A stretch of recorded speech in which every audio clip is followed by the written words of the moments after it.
Alvin Bragg and Letitia James just got hit with a smackdown from the Trump administration. Former President Joe Biden's top national security officials and legal figures who played roles in cases against President Donald Trump are now locked out of classified information.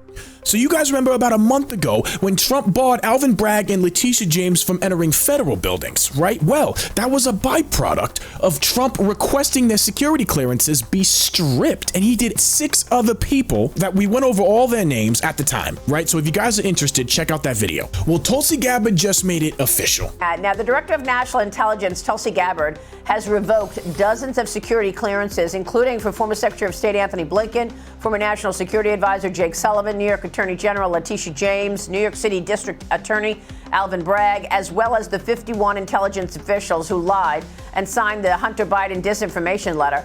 Gabbard also blocked them from accessing classified information, while Joe Biden will no longer receive daily intelligence briefings. You're on the Intelligence Committee. What do you make of it? What are they losing by this?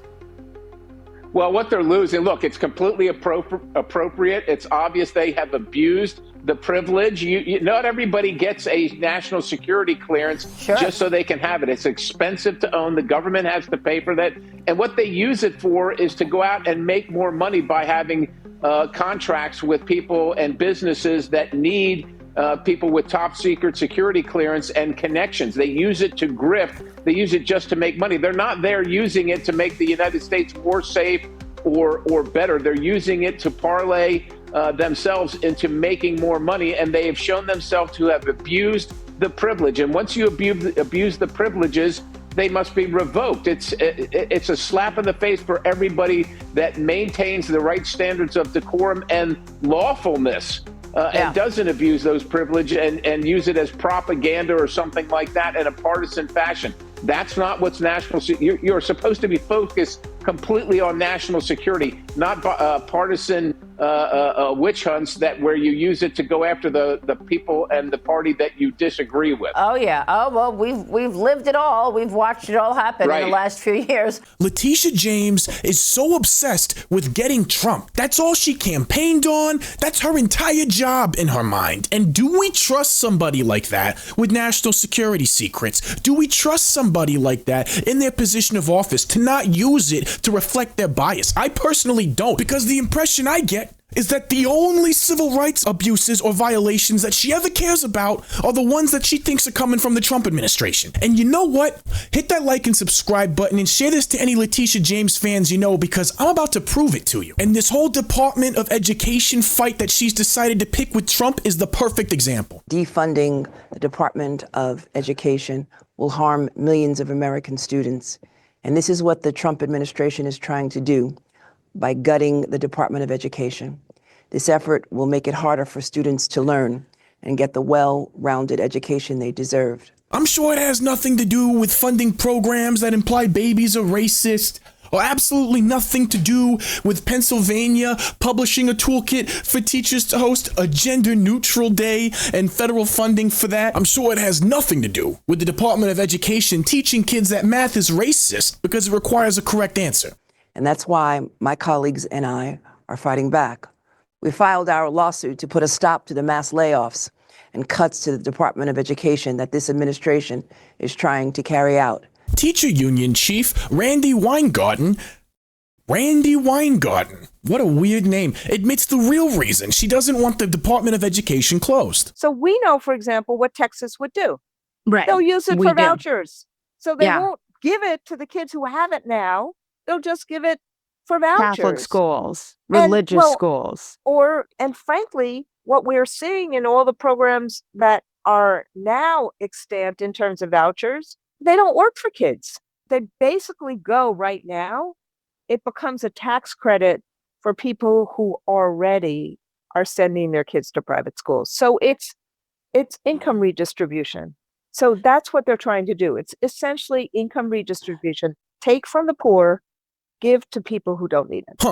taking from the poor and giving to the wealthy. That's really interesting to me, considering that money, that taxpayer money, was actually originally taken from the wealthy and is being given to the poor. In 2022, the bottom half of taxpayers earned 11.5% of total AGI and paid 3% of all federal income taxes. Okay, let me rephrase that, guys.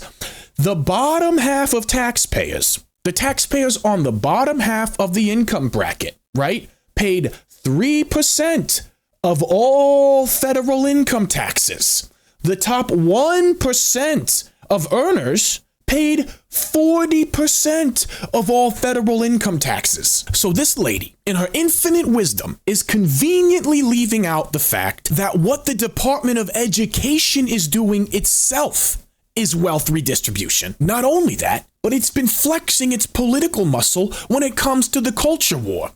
In 2024, the Biden administration announced another new era for higher education institutions, handling of certain harassment claims and certain assault cases, in particular expanding protections for LGBTQ+ and pregnant students. In Virginia, it's policies like that from the Department of Education that allowed some kid in school that dressed wearing a skirt to repeatedly enter the girl bathroom and violate two different females before anything was done about it, and the school was trying to cover it up the entire time in Loudoun County, Virginia. And that's not even getting to the part where it's entirely unconstitutional as a department, and the Constitution clearly delegates, after the 10th Amendment, all other powers to the states. But no, if Letitia James cares so freaking much about authoritarianism and trying to protect citizens against the fallout from authoritarianism, what was her stance on the mandates during the COVID era? Letitia James calls for statewide mask mandate.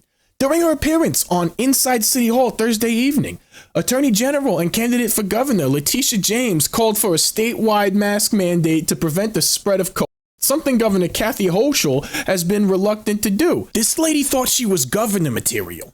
Dude, Letitia James screams mental illness. Fully vaccinated with her mask on throughout the tour, the AG made her stance clear on COVID as she urged New Yorkers to get the shot. We have been successful in pushing back on any challenges, to mandates. I believe science, and at this point in time, in order for New York State to recover, to put people back to work, it's really critically important that everyone get vaccinated.